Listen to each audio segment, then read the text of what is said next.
नमस्कार दोस्तों, आपका मेरी YouTube चैनल मिथिलेश ज्ञान डिजिटल में स्वागत है। आज मैं आपको तुलसी माता की एक बहुत ही सुंदर कहानी सुनने जा रही हूं। अगर आपको ये कहानी पसंद आई तो कमेंट बॉक्स में तुलसी माता की जय अवश्य लिखें। साथ ही अगर आपने अभी तक मेरे चैनल को सब्सक्राइब नहीं किया तो सब्सक्राइब कर लीजिए और बेल आइकन पर क्लिक जरूर कीजिए, जिससे हमारे वीडियो के नोटिफिकेशन आपको मिलते रहें। अब सुने ये कहानी। किसी गांव में एक छोटी सी लड़की अपने माता पिता के साथ रहती थी।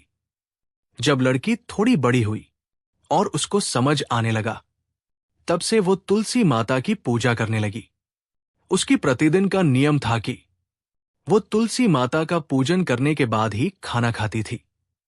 धीरे धीरे समय बिताने लगा और वो लड़की शादी के योग्य हो गई। शादी में उसे लड़की की माता पिता ने उसे एक तुलसी का गमला दिया। अब वो लड़की अपनी ससुराल पहुंच गई। ससुराल में वो प्रीति दिन सवेरे उठाते ही तुलसी पूजन करती, फिर उसके बाद ही खाना खाने बैठी थी।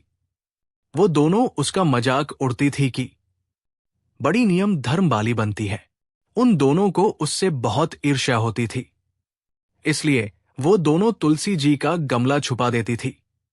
वो लड़की बड़ी मुश्किल से गमला ढूंढ कर लाती, फिर तुलसी माता की पूजा करती और उसके बाद ही खाना खाती।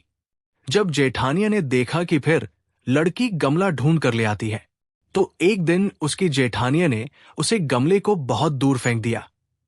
उसे लड़की ने खाना भी नहीं खाया, क्योंकि उसका नियम था कि वो तुलसी पूजन करने के बाद ही खाना खाती थी। उसे लड़की की सच्ची भक्ति देखकर तुलसी माता उससे बहुत प्रसन्न हो गई और उसकी कमरे में तुलसी माता का गमला प्रकट हो गया। अगले दिन सुबह लड़की उठी तो देखती है कि उसके खत के चारों कोनों पर तुलसी माता का गमला गया है। ये देखकर वो लड़की बहुत प्रसन्न हो जाती है और वो सोचती है कि अब मेरी तुलसी माता को कोई नहीं चुरा सकता और पूजन करने के लिए भी मुझे कहीं बाहर नहीं जाना पड़ेगा और कोई मेरी तुलसी माता को फेंक नहीं सकेगा। अब वो जल्दी से उठकर स्नान करती है और तुलसी माता का पूजन करती है। जब वो खाना खाने बैठी तो उसकी जेठानिया उसे देखती है और उसका मजाक उड़ने लगती है। वो कहते हैं कि देखो, देवरानी का धर्म नियम पूरा हो गया। अपने देवरानी से पूछती है कि क्यों तुलसी जी की पूजा कर ली। क्या तब देवरानी धीरे से कहती है, कहां से कर ली पूजा, गमला तो फेंक दिया था। तब देवरानी कहती है कि दीदी देख लो, मेरे कमरे में खत पर तुलसी जी लग रही है। फिर जेठानिया अपने देवरानी के कमरे में जाती है और वहां खत पर चारों कोनों पर तुलसी के गमला देखती है।